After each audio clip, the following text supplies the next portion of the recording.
Hey folks, Dana here, back in my incredibly messy shop.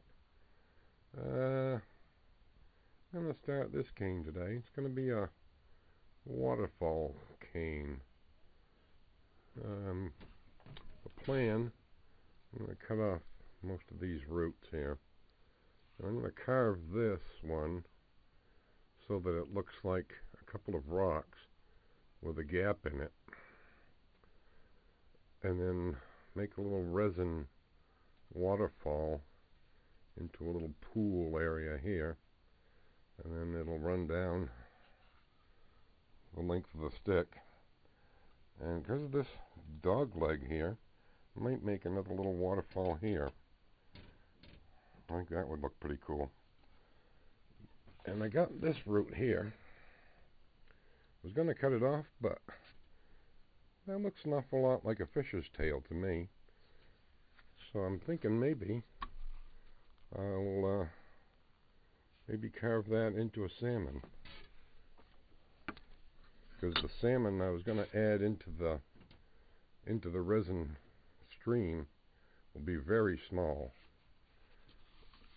So I'm thinking I can carve that. That looks sort of fishy. So well, maybe I'll give that a stab. I'll be back. Okay, I got the roots trimmed off. Haven't quite decided. I might just round those over, or I could file them right flat. I haven't quite decided yet, but I just gotta carve a channel, a little bit of a dip in between the two sides of that, and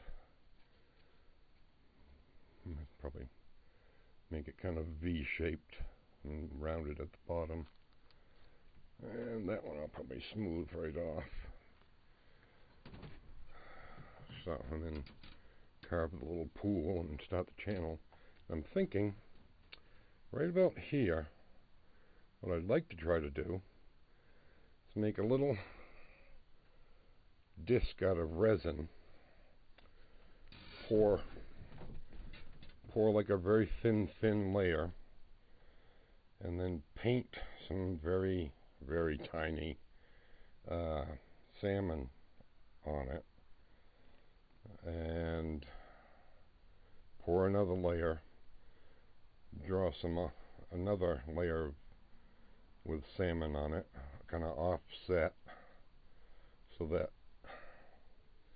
and drive a pin through here so that when the wheel moves, it'll look like the salmon are jumping up the stream.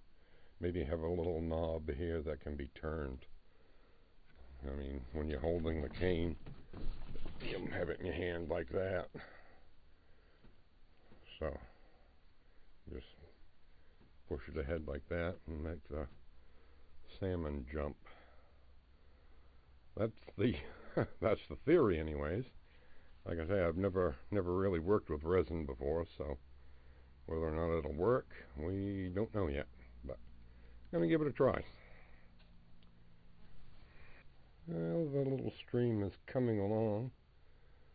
We got a little bit of a setback though, because my Dremel just died on me, so I'm going at it the old-fashioned way. Mallet and a couple of gouges. But yeah, she's coming. You get the idea, anyways. That maple's some pretty tough stuff, so I might just have to run out and get another Dremel, because these gouges aren't exactly sharp, and I don't think I've got a stone that'll fit them. So, but yeah, I made it down to here, anyways. I'm gonna clean that out a little bit and make another little waterfall-y type thing. But and I've got part of the spot where the little wheel is going to go. I'll put a brass pin in through one side with a knob on it, so it can be turned. And I'll turn this around a little bit. this bit. Got the channel carved out. I'm thinking to make the waterfall, I'm going to take a little piece of clear plastic, glue it in place at a slight arc, and then dribble the resin down it. Well, that's the plan anyways. So I've started smoothing that out a little bit, so the area where I'm going to carve the salmon, so I can smooth it out a little so I can draw a sketch of what I'm aiming for. But the fact that that's got that that V on it right there is really handy. But yeah, it's I should be able to get a fish out of that, I think. Well, got that little spot for that wheel pretty much carved out, and the channel is done. Found a bit of a rotten spot there, so tapped in some sawdust and drizzled some CA glue into it. But there's the channel. Broke down and went and got a new Dremel. So that carving that with a chisel was going pretty slow, but making some progress on the fish.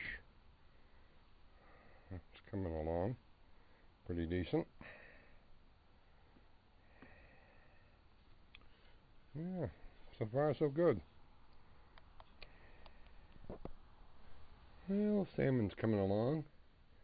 Stop every now and then to reestablish my pencil lines, and I've trying to give it a little bit of a S curve, make it look like it's actually swimming. But yeah, I'm not a carver. I mean, I'm getting better at it every time I try it, but yeah, I'll be pretty lucky if it ends up looking like a fish. Well, fish is coming along pretty nicely. Like I say, I'm really not a carver, but getting better at it all the time.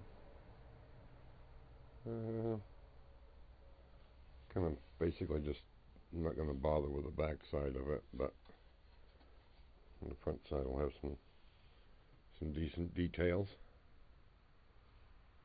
So yeah, a little more, and then some sanding, and then coloring, I guess. Well, I've got the fish done. It doesn't turn out too bad. I like the fact that I can still see some grain through it. It's colored Sharpie markers that I colored it with. Need to get a couple of mistakes there cleaned up a little. And of course the channel's still done. I got a ton of stuff I gotta do around the house, so I'm gonna leave it there for this video, and I'll come back. If you liked it, go ahead and give it a thumbs up. If you didn't, give her a thumbs down. That's okay. Either way, feel free to leave a comment. And my auxiliary lawnmower out there doing some trimming. And we'll catch you next week.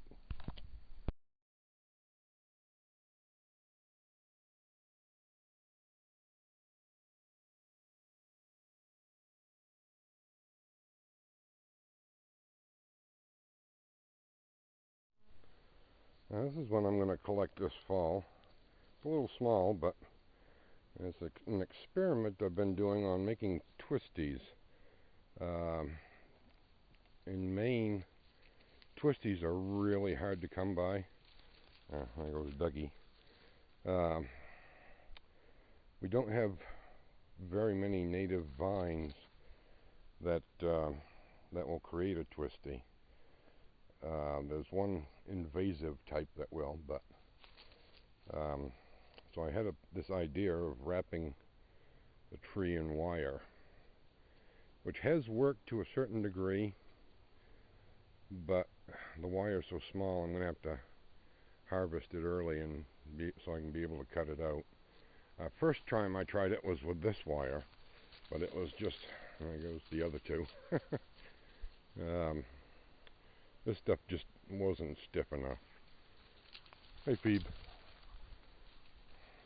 And there's Zerky. The wire wasn't stiff enough and it didn't work well. So I figured I'd try some just regular fence wire. And it's worked, but it's really small, so it's cutting in too deep. I've hit upon an idea of taking the fence wire and running it down a plastic tube and then wrapping it, which seems to work so far. It's early days on that experiment. So, and a nice little maple. Probably will collect this fall. Actually, I should be getting on it. Today's last few days of September, and it's badly placed. I think it got run over. This is in a snowmobile trail, and I think someone ran into it at some point. Could be a deer scraping its antlers, but I think it got run over. Another great thing about yellow birch is where they can grow. This one's growing right on top of a rock. It's at the edge of a field. Just enough dirt on top of it to get a root started, and the roots just wind around everything. It's got a potentially good shank material right there. If the trunk was a little bigger, it'd make a great cardigan. But hey folks, Dana here. Obviously not in my incredibly messy workshop. I'm out in the woods today. Thought I'd show you some of the things I look for when I'm making sticks. This one right here is a yellow birch. And see how that branch comes off at a pretty decent angle. That has the making of a really nice cardigan stick. It's a little small at the moment. I'll probably give it another year or two. But that angle there will make a really nice handle. It's where the branch meets the tree is probably one of the strongest bits of the tree. So it'll make a really solid handle. And up a little ways, there's another one that would make a decent stick. It comes off at a kind of a funny angle, but I'm sure it would work. And even this one could be something to look at. And then further up the tree, there's plenty of shank material, so that one tree could yield at least 2 full canes plus some shanks for another canes. So here's a really good example of the color differences in the yellow birch. Those 2 little trees right there, and that one are all 3 yellow birch, very pale versions, and then that one in the distance has a really nice golden yellow color. So it's one of the really interesting things about it. They can come in a whole variety of shades.